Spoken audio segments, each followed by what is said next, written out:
Hello everyone. Myself Pratik D. Solanki, Assistant Professor, Electrical Engineering Department, RNG Patel Institute of Technology, Isroli Bardul. Today we are going to study about mutual inductance and working principle of transformer. So let us start with one experiment. આપણે એક experiment પરથી જોઈએ. Previous લેક્ચરમાં આપણે self inductance અને magnetic field વિશે ડિટેલમાં study કર્યું છે. તો એક કોઇલ છે અને બીજું એક મેગ્નેટ છે. કોઇલના ટર્મિનલ આપણે મીટર સાથે કનેક્ટેડ કર્યા છે. તો જ્યારે મેગ્નેટ કોઇલથી દૂર હોય અથવા તો મેગ્નેટનું મૂવમેન્ટ નહીં હોય ત્યારે કોઇલ એક્રોસમાં જે વોલ્ટેજ ઇન્ડ્યુસ થાય છે અથવા તો કોઇલમાંથી જે કરંટ ફ્લો થાય છે એની વેલ્યુ 0 હશે. But if V move the magnet અથવા તો આપણે મેગ્નેટને કોઇલની નજીક લાવીએ અથવા તો કોઇલથી થોડું દૂર લઈ જઈએ તો મીટરની અંદર ઇન્ડ્યુસ્ડ EMF બતાવશે અને કોઇલમાંથી કરંટ ફ્લો થાય છે એ બતાવશે. એ જ રીતે જો આપણે બીજી એક કોઇલ લઈએ અને એ કોઇલને આપણે પાવર સપ્લાય સાથે કનેક્ટ કરીએ અથવા તો બેટરી સાથે કનેક્ટ કરીએ અને એ કોઇલમાંથી જે કરંટ ફ્લો થશે એના કારણે કોઇલના અંદર મેગ્નેટિઝમ પ્રોડ્યુસ થશે. હવે એ કોઇલને જો આપણે બીજી કોઇલની નજીક લાવશું અથવા તો એનાથી દૂર લઈ જઈશું તો એ કોઇલની અંદર પણ આપણને EMF ઇન્ડ્યુસ થતા જોવા મળશે અને એમાંથી કરંટ ફ્લો થતો જોવા મળશે. સિમિલરલી બે કોઇલને આપણે એકબીજાની નજીક રાખીએ. હવે આપણે મૂવમેન્ટ નથી કરાવતા બટ બંનેને એકબીજાની નજીક રાખીએ અને જો હું સપ્લાયને સ્વિચના મદદથી ઓન ઓફ કરાવું, જે કરંટ ફ્લો થાય છે કોઇલમાંથી એને હું ઓન ઓફ કરાવીને ચેન્જ કરું તો જે બીજી કોઇલ છે એની અંદર પણ EMF ઇન્ડ્યુસ થતું જોવા મળશે. તો એ એક્સપેરિમેન્ટ પરથી આપણે શું સમજી શકીએ કે ભાઈ જે કોઇલ છે એની અંદર EMF ઇન્ડ્યુસ થાય છે. ક્યારે EMF ઇન્ડ્યુસ થશે કે જ્યારે મેગ્નેટને આપણે કોઇલની નજીક લાવશું અથવા તો દૂર લઈ જશું એટલે કે મેગ્નેટિક ફિલ્ડ વેરી થશે. બીજું, જ્યારે બીજી કોઈ કોઇલ હશે એમાંથી કરંટ ફ્લો થાય છે અને એ જે કરંટ ફ્લો થાય છે એવી કોઇલને આપણે બીજી કોઈ કોઇલની નજીક લાવશું તો પણ EMF ઇન્ડ્યુસ થશે અથવા તો એક કોઇલમાંથી ફ્લો થતો કરંટ જો ચેન્જ થશે તો બીજી કોઇલમાં EMF ઇન્ડ્યુસ થશે. તો આ જે EMF ઇન્ડ્યુસ થાય છે, ઓકે, તો સેલ્ફ ઇન્ડક્ટન્સમાં આપણે ડિટેલમાં જોયું હતું કે કોઇલનો પોતાનો જે પ્રોપર્ટી છે, કોઇલની પોતાની પ્રોપર્ટી છે કે એમાંથી કરંટ ફ્લો થશે તો લેન્ઝ લો પ્રમાણે EMF ઇન્ડ્યુસ થશે કે જે કાઉન્ટર ઇફેક્ટ પ્રોવાઈડ કરશે, એટલે કે જે ફિલ્ડના કારણે એ EMF ઇન્ડ્યુસ થયો છે એનો એ અપોઝ કરશે. તો અહીં શું થાય છે, બે કોઇલ છે તો બે કોઇલ વચ્ચે મ્યુચ્યુઅલ ઇન્ડક્ટન્સ હશે. તો મ્યુચ્યુઅલ ઇન્ડક્ટન્સ ક્યારે હોઈ શકે કોઇલ વચ્ચે કે જ્યારે કોઇલ એકબીજાથી નજીક હોય અને એક કોઇલમાં ફ્લો થતો કરંટ ચેન્જ થાય. ઓકે, તો આ જે મિકેનિઝમ છે, આ જે પ્રિન્સિપલ છે મ્યુચ્યુઅલ ઇન્ડક્ટન્સનો એ આપણે ટ્રાન્સફોર્મરની એક્શનમાં, ટ્રાન્સફોર્મરના ઓપરેશનમાં જોઈ શકીએ કે જ્યાં બે કંડક્ટર, બે જે કોઇલ્સ છે એ એકબીજાથી મેગ્નેટિકલી કપલ્ડ હશે અને એ જે કપલિંગ છે that is known as mutual inductance અને એને રિપ્રેઝેન્ટ આપણે કેપિટલ M થી કરી શકીએ છીએ. તો જે ઇન્ડક્ટન્સ છે એ ઇન્ડક્ટન્સની જે ડેફિનેશન છે એ આપણે જોસેફ હેનરી જે સાયન્ટિસ્ટ છે એમણે પ્રોવાઈડ કરી હતી અને એમના ઓનરમાં આપણે જે ઇન્ડક્ટન્સ છે એનો યુનિટ જે છે એ હેનરી તરીકે આપણે ઓળખીએ છીએ, કેપિટલ H. તો 1 henry is equal two 1 weber પર એમ્પિયર, એ રીતે આપણે ઇન્ડક્ટન્સને ડિફાઇન કરી શકીએ છીએ. તો મ્યુચ્યુઅલ ઇન્ડક્ટન્સ આપણે જો ડિટેલમાં સમજવું હોય તો આપણે બે કોઇલ જે છે એ બે કોઇલને એકબીજાની નજીક છે એ રીતે કન્સિડર કરવું પડે. વી કન્સિડર ધેટ કોઇલ 1 જે છે એના નંબર ઓફ ટર્ન્સ N1 છે, કોઇલ 2 છે તેના નંબર ઓફ ટર્ન્સ N2 છે. કોઇલ 1માંથી જે કરંટ ફ્લો થાય છે એ I1 છે અને એ I1 કરંટના કારણે B1 જેટલું મેગ્નેટિક ફિલ્ડ પ્રોડ્યુસ થાય છે. હવે એ જે મેગ્નેટિક ફિલ્ડની સ્ટ્રેન્થ છે B1 એ મેગ્નેટિક ફિલ્ડ કોઇલ 2 સાથે પણ લિંક થાય છે, કારણ કે કોઇલ 2 કોઇલ 1 ની નજીક છે.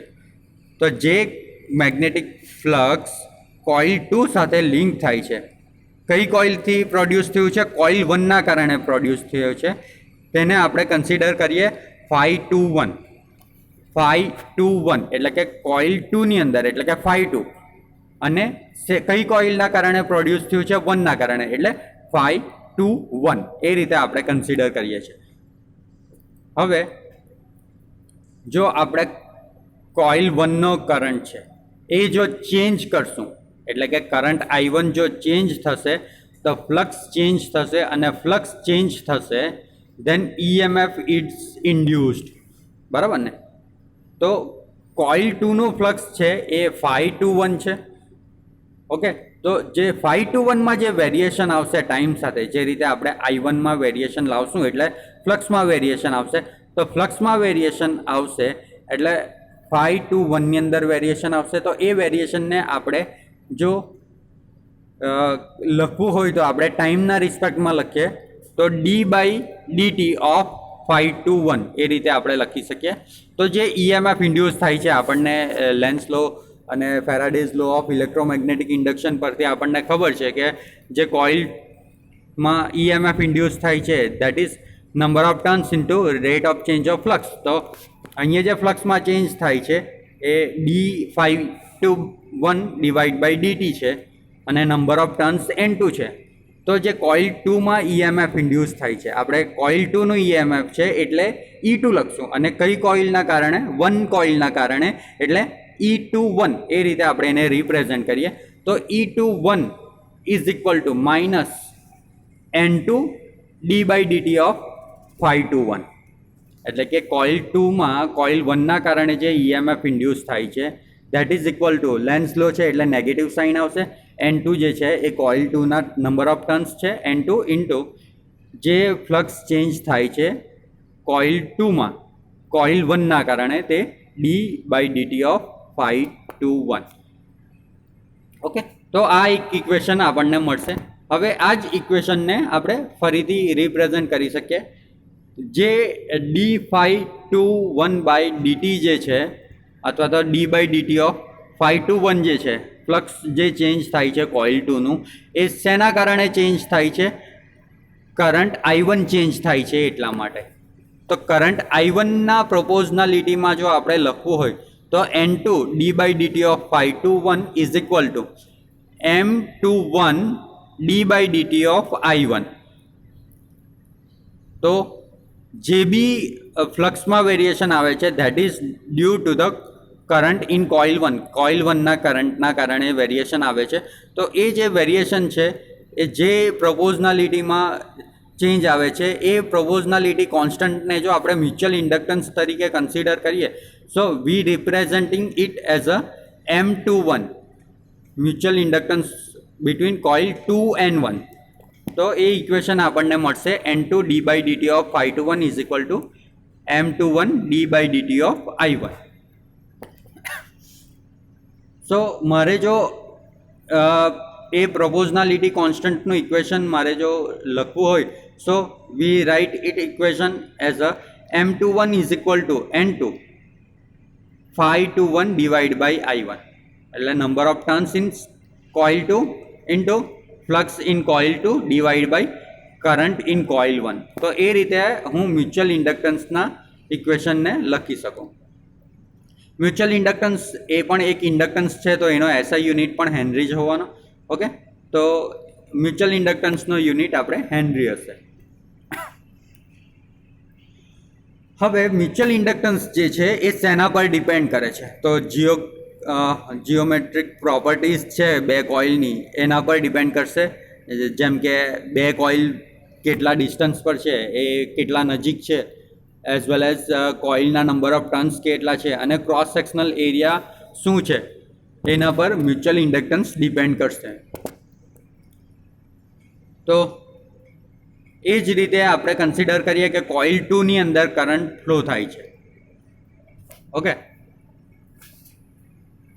કોઇલ 2 ની અંદર કરંટ ફ્લો થાય છે, તો કોઇલ 1 ની અંદર EMF ઇન્ડ્યુસ થશે.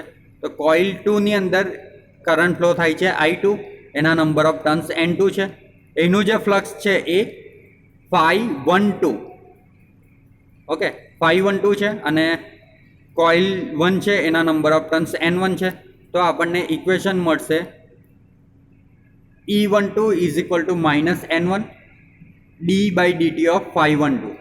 ઓકે, એને જ આપણે મ્યુચ્યુઅલ ઇન્ડક્ટન્સના ફોર્મમાં જો રિપ્રેઝેન્ટ કરવું હોય તો આપણે લખી શકીએ N1 d/dt of phi12 is equal two M12 di2/dt, કારણ કે કરંટ કોઇલ નંબર 2 માંથી ફ્લો થાય છે. તો એ રીતે આપણે કોઇલ 1 માં જે EMF ઇન્ડ્યુસ થાય છે એ લખી શકીએ અને કોઇલ 1 અને 2 નો જે મ્યુચ્યુઅલ ઇન્ડક્ટન્સ છે એ લખી શકીએ. તો કોઇલનો જે મ્યુચ્યુઅલ ઇન્ડક્ટન્સ છે 1 અને 2 નો, તે M12 is equal to N1 phi12 divide by I2.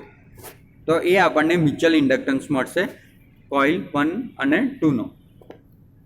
તો આપણે જોઈએ તો જે રેસિપ્રોકલ થિયરમ છે અને જે એમ્પિયર્સ લો અથવા તો બાયટ-સર્વટ લો છે એના પરથી આપણે જો કપલિંગ કોફિશિયન્ટ ફાઇન્ડ કરીએ, એટલે કે બે કોઇલના જે મ્યુચ્યુઅલ ઇન્ડક્ટન્સ એટલે કે બે વચ્ચે કેટલું કપલિંગ છે એ ફાઇન્ડ કરીએ, તો જો કોમન મીડિયમ છે અને કોમન નંબર ઓફ ટર્ન્સ છે, તો જો આપણે કન્સિડર કરીએ તો M12 is equal to M21 થશે, ઇઝ ઇક્વલ ટુ આપણે બંનેને ફક્ત M તરીકે પણ રિપ્રેઝેન્ટ કરી શકીએ. નાવ આ જે મ્યુચ્યુઅલ ઇન્ડક્ટન્સ છે એ ક્યાં યુઝ થાય છે? તો આપણે જે મ્યુચ્યુઅલ ઇન્ડક્ટન્સના ઇક્વેશન જોયા કે કોઇલ 1 થી કોઇલ 2 માં EMF ઇન્ડ્યુસ થાય છે અને કોઇલ 2 માંથી કરંટ ફ્લો થતો હોય તો કોઇલ 1 માં EMF ઇન્ડ્યુસ થાય છે. તો આ જે મ્યુચ્યુઅલ ઇન્ડક્ટન્સનો પ્રિન્સિપલ છે અથવા તો એ જે લો છે એ આપણે ક્યાં યુઝ કરી શકીએ? તો જે ટ્રાન્સફોર્મર્સ છે, તો ટ્રાન્સફોર્મર શું છે? તો transformers are electrical devices used to convert or transform AC voltage from one level to another level. Means high level to low level or low level to high level.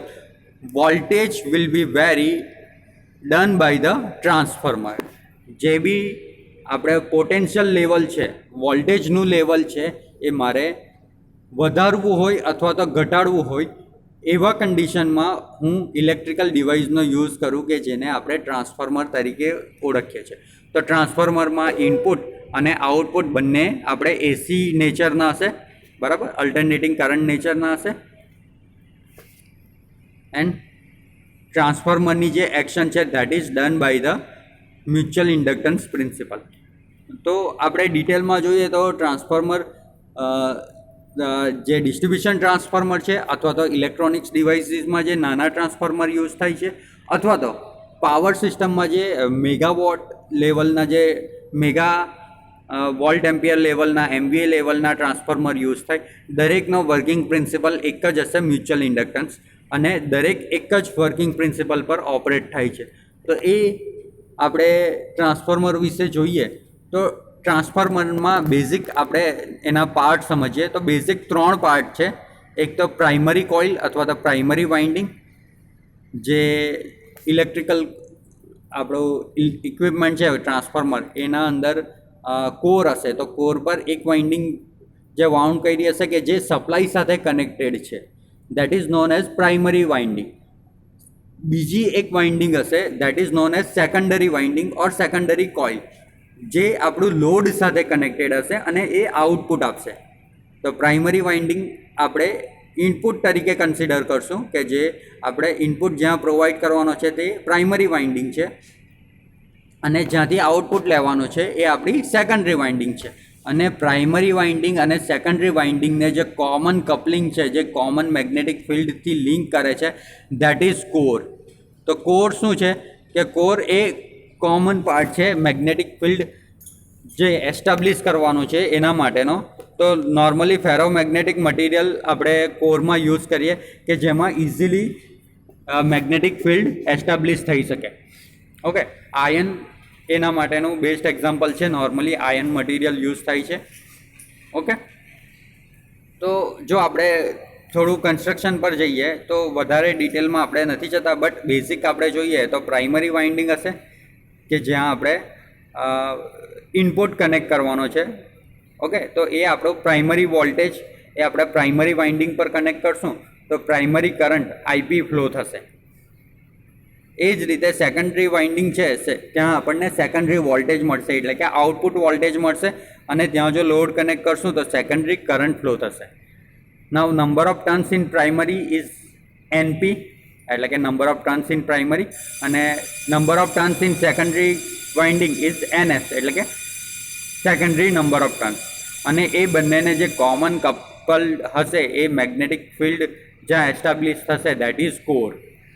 તો schematic symbols આપણે જોઈએ, ટ્રાન્સફોર્મરનો symbol હશે તો તેમાં તમને primary અને secondary winding જોવા મળશે એઝ વેલ એઝ કોર જોવા મળશે, કે જે આપણે પાવર સિસ્ટમ ફ્રીક્વન્સી જે છે 50 હર્ટ્ઝ એના માટે નોર્મલી આપણે આયર્ન કોર યુઝ કરીએ છીએ. હાઈ ફ્રીક્વન્સી માટે અલગ અલગ કોર આપણે યુઝ કરતા હોઈએ છીએ, તો એ ડિટેલમાં આપણે પછી જોશું. ઓકે, નાવ ટ્રાન્સફોર્મરનું જે ઓપરેશન છે, તો ટ્રાન્સફોર્મરનું ઓપરેશન એ મ્યુચ્યુઅલ ઇન્ડક્ટન્સના પ્રિન્સિપલ પર વર્ક કરે છે. તો એની જે વાઇન્ડિંગ્સ છે અને ફેરોમેગ્નેટિક જે કોર છે એની સાથે જે વાઇન્ડિંગ્સ છે, તો એક વાઇન્ડિંગ આપણે કોઇલ 1 અને બીજી વાઇન્ડિંગ આપણે કોઇલ 2 તરીકે કન્સિડર કરીએ, અને જે કોમન જે એનું કપલિંગ છે એને આપણે ફેરોમેગ્નેટિક કોર તરીકે કન્સિડર કરીએ. તો જ્યારે આપણે અલ્ટરનેટિંગ કરંટ આપણે ફ્લો કરશું, એટલે કે કોઇલ 1ની અંદરનો કરંટ જે છે એ કન્ટિન્યુઅસ વેરી થતો રહેશે, તો એનાથી જે ફ્લક્સ મેગ્નેટિક ફિલ્ડ જે એસ્ટાબ્લિશ થશે એ પણ કન્ટિન્યુઅસ વેરિંગ હશે. તો કોઇલ 2ની અંદર EMF ઇન્ડ્યુસ થશે કે જે કન્ટિન્યુઅસ વેરિંગ હશે. તો ટ્રાન્સફોર્મરને આપણે એસી સપ્લાય સાથે કનેક્ટ કરીએ એટલે પ્રાઇમરી વાઇન્ડિંગની અંદર કરંટ ફ્લો થશે અને મેગ્નેટિક ફિલ્ડ એસ્ટાબ્લિશ થશે કે જે સેકન્ડરી વાઇન્ડિંગ સાથે લિંક થશે. હવે અલ્ટરનેટિંગ નેચરનું છે એટલે ફ્લક્સ પણ આપણું અલ્ટરનેટિંગ નેચરનું હશે, અને જે EMF ઇન્ડ્યુસ થાય છે એ પણ અલ્ટરનેટિંગ નેચરનું જ હશે, કે જેનાથી આપણે ફર્ધર લોડને ડ્રાઈવ કરવાના છે. ઓકે, લોડ કનેક્ટ કરીને આપણે એને યુટિલાઇઝ કરવાના છે. તો આ પ્રિન્સિપલ છે ટ્રાન્સફોર્મરનો. એને જો આપણે ડિટેલમાં સમજીએ તો ફરીથી મ્યુચ્યુઅલ ઇન્ડક્ટન્સ આપણે સમજીએ તો મ્યુચ્યુઅલ ઇન્ડક્ટન્સ શું છે? When two electric coil are placed near to each other, electric current flowing in one coil induced an AC voltage in the other coil. Okay, તો જ્યારે આપણે એસી કરંટ ફ્લો થશું ત્યારે જ આપણને અલ્ટરનેટિંગ નેચરનો ફ્લક્સ મળશે અને અલ્ટરનેટિંગ નેચરનો આઉટપુટ એટલે કે સેકન્ડરી વોલ્ટેજ મળશે. So that is the principle of transformer and that is the principle of mutual inductance for transformer.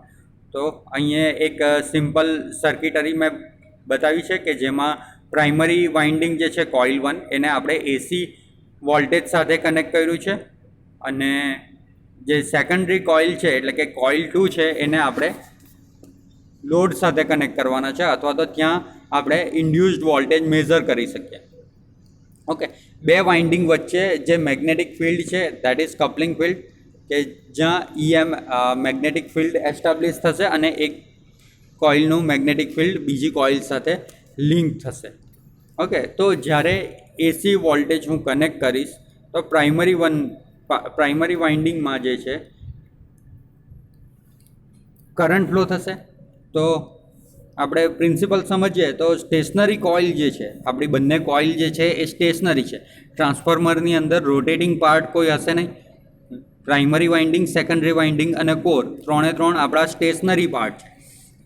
તો સ્ટેશનરી કોઇલની અંદર ટાઈમ વેરિંગ ફ્લક્સ પ્રોડ્યુસ થશે. ક્યારે પ્રોડ્યુસ થશે?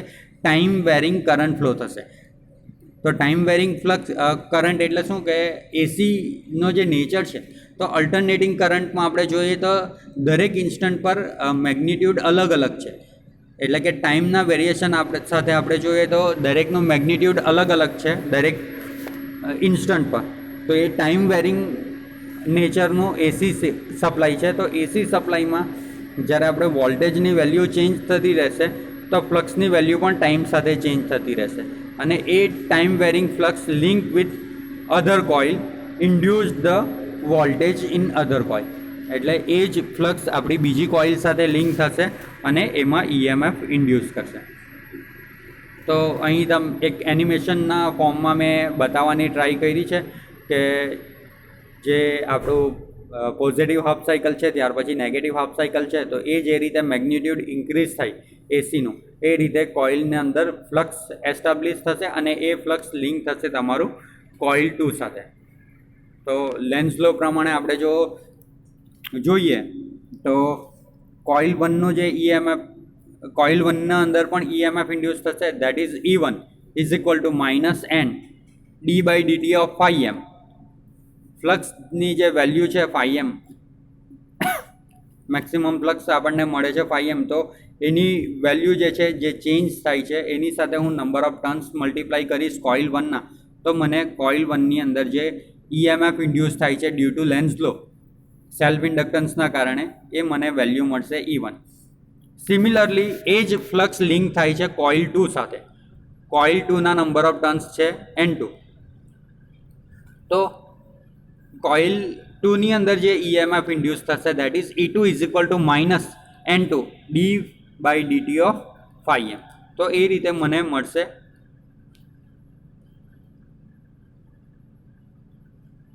કોઇલ 2ની અંદરનો EMF. હવે જો હું ડિટેલમાં સ્ટડી કરું EMF ઇક્વેશન, તો EMF ઇક્વેશન જે સાઇનુસોઇડલ સોર્સથી જે જનરેટ થાય છે that is EP is equal two 4.44 NP F phi max.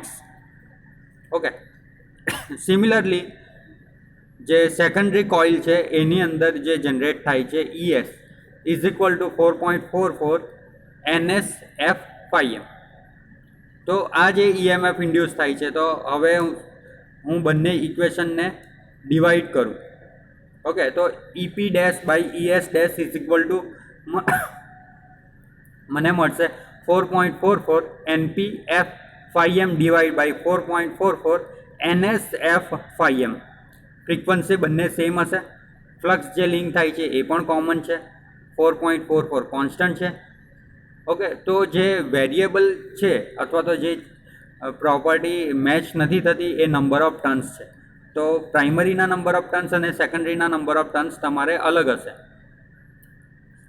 તો EP1 dash by E2 dash is equal to EP dash by ES dash is equal to NP by NS. તો એ રીતે આપણને ideal ટ્રાન્સફોર્મરમાં equation મળશે EMFનું.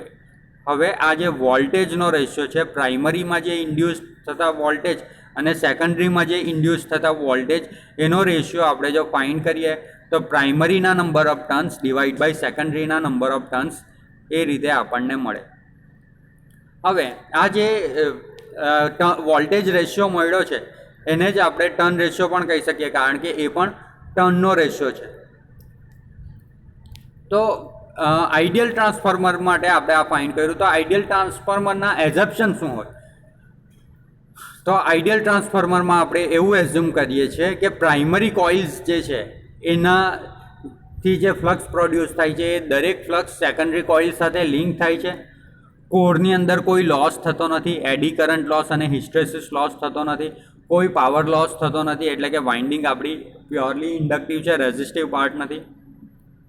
પરમિયાબિલિટી infinite છે, એટલે કે જે મેગ્નેટિક ફિલ્ડ છે એમાં સેચ્યુરેશન પણ નથી આવતો અને મેગ્નેટાઇઝિંગ કરંટ પણ રિક્વાયર્ડ નથી. તો આ એઝમ્પશન આપણે કર્યા છે. તો આઈડિયલ ટ્રાન્સફોર્મરમાં આપણે જે રીતે ઇક્વેશન ડિરાઈવ કર્યું એ રીતે જો હું ટર્ન રેશિયોને સ્મોલ a તરીકે કન્સિડર કરું, તો turn ratio is equal to EP dash divide by ES dash, induced voltage in primary divide by induced voltage in secondary, is equal to NP by NS, એટલે કે primary turns divide by secondary turns, is equal to VP by VS.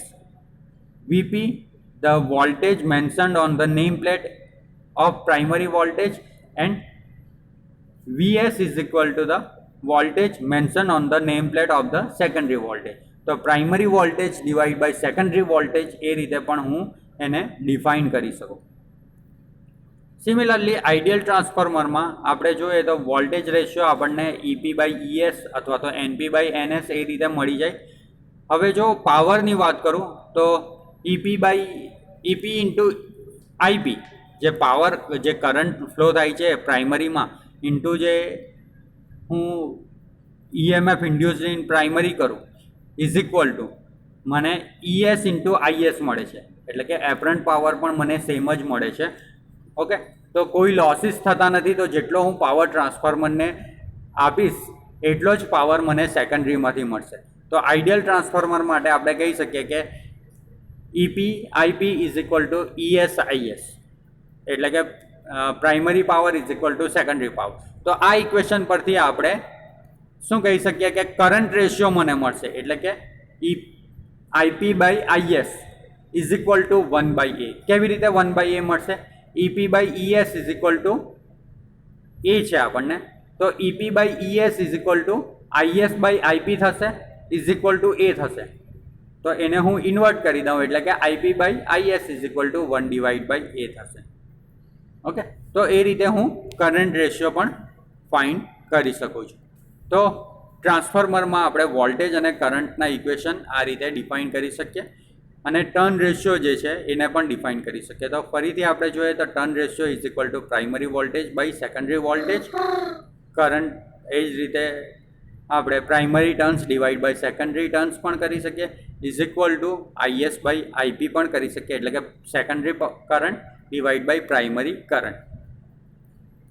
Okay, તો આ રીતે આપણે mutual inductance સમજી શકીએ અને ટ્રાન્સફોર્મરનો working principal પણ સમજી શકીએ છીએ.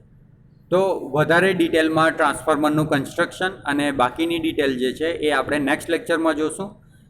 આટલે સુધી જો કોઈ સ્ટુડન્ટને કંઈક ક્વેરી હોય then they can contact me on my mail ID as well as my mobile number. It is WhatsApp number, તો તમે મને ડાયરેક્ટલી વોટ્સએપ પર પણ ક્વેશ્ચન પૂછી શકો.